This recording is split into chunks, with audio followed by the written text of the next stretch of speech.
লাইলাতুল কদর কবে, কদরের নামাজ কত রাকাত, নিয়ত কিভাবে করব, কোন সূরা দিয়ে কদরের নামাজ আদায় করব এবং কি কোন দোয়া পাঠ করব।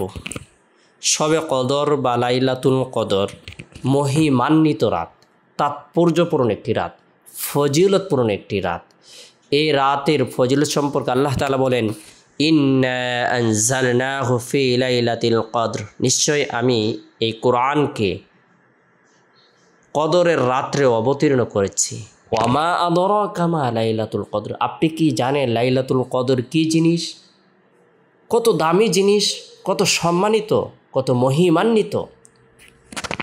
লাইলাতুল কদরি খায়রুম মিন আলফি শাহর, আল্লাহ তাআলা বলেন লাইলাতুল কদর হলো এমনই রাত, এমনই রজনী যে রাতের ইবাদত হাজার মাস থেকেও উত্তম। সুবহানাল্লাহ।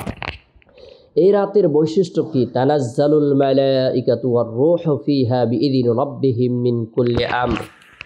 এই রাতে জিবরাইল আলাইহিস সালাম ফেরেশতাদের একটি দল নিয়ে জমিনে অবতরণ করেন, মানুষের জন্য মঙ্গল কামনা করতে থাকেন, কল্যাণ কামনা করতে থাকেন, তাদের জন্য বরকতের দোয়া করতে থাকেন, মাগফিরাতের দোয়া করতে থাকেন, জাহান্নাম থেকে মুক্তির দোয়া করতে থাকেন। সালামুন হিয়া হাত্তা মাতলাইল ফাজর, শান্তি, কল্যাণ, বরকত, রহমত সব কিছু তারা কামনা করে থাকেন।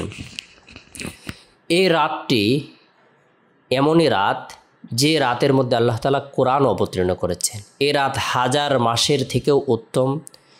নবী সাল্লাল্লাহু আলাইহি সাল্লাম পবিত্র মাহে রমজানের শেষ দশকে লাইলাতুল কদরকে অনুসন্ধান করার উদ্দেশ্যে লঙ্ঘি মজবুত করে বেঁধে নিতেন, ইবাদতের জন্য অবসর হয়ে যেতেন। আল্লাহ তাআলার নৈকট্য লাভের উদ্দেশ্যে বেশি বেশি করে ইবাদত বন্দেগী করতেন।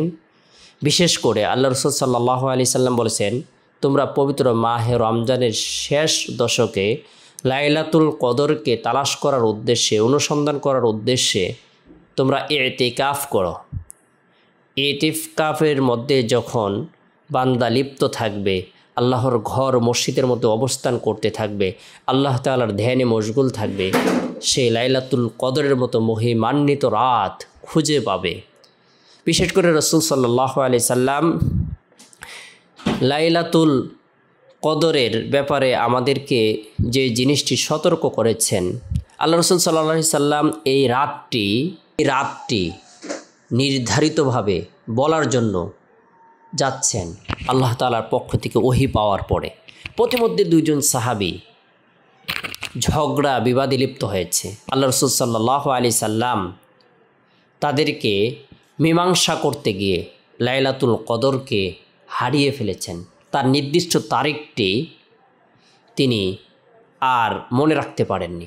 এরপরে সাহাবা একরামকে বলেছেন, পবিত্র মাহে রমজানের শেষ দশকের বেজর রাত্রিগুলোর মধ্যে অনুসন্ধান করো, অর্থাৎ তোমরা 21-এর রাত্রে লাইলাতুল কদরকে অনুসন্ধান করো, 23-এর রাত্রে লাইলাতুল কদরকে অনুসন্ধান করো, 25-এর রাতকে লাইলাতুল কদরকে অনুসন্ধান করো, 27-এর রাতকে লাইলাতুল কদরকে অনুসন্ধান করো, 29-এর রাতকে লাইলাতুল কদরকে অনুসন্ধান করো।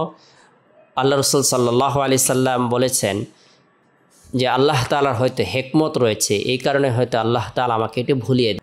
2025 সালে বিশেষ করে আমরা লাইলাতুল কদর 21-এ রোজা অর্থাৎ শনিবার আমরা লাইলাতুল কদর অনুসন্ধান করতে পারি, শুক্রবার দিবাগত রাত্রে।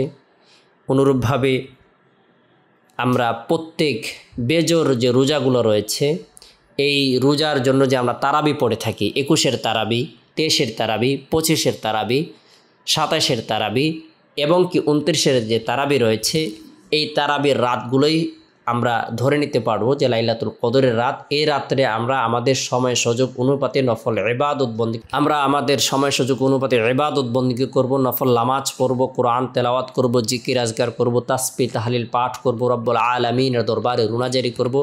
তবে দু রাকাত করে অন্য সময় যেভাবে আমরা নফল নামাজ পড়ি, এই রাত্রেও দু রাকাত করে নফল নামাজ আদায় করব।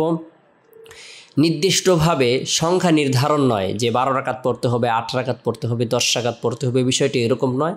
আমরা ইবাদত বন্দেগী করব। কোরআন তেলাওয়াতের মাধ্যমে হতে পারে, জিকিরের মাধ্যমে হতে পারে, নামাজের মাধ্যমে হতে পারে, তবে যে কোনো সূরা দ্বারাই আপনি পড়তে পারেন। অনেকে সূরাতুল কদর দ্বারা পড়তে পারবেন, সূরাতুল ইখলাস দ্বারা পড়তে চান পড়তে পারবেন।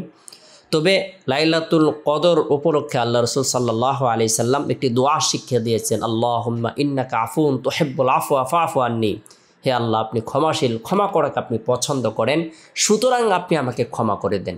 আমরা লাইলাতুল কদরের রাত্রে এই দোয়াটি বেশি বেশি করে করব, আল্লাহুম্মা ইন্নাকা আফুন তুহিব্বুল আফওয়া ফাফু আন্নি। আল্লাহ তাআলা আমাদের সকলকে বুঝার আমল করার তৌফিক দান করুন।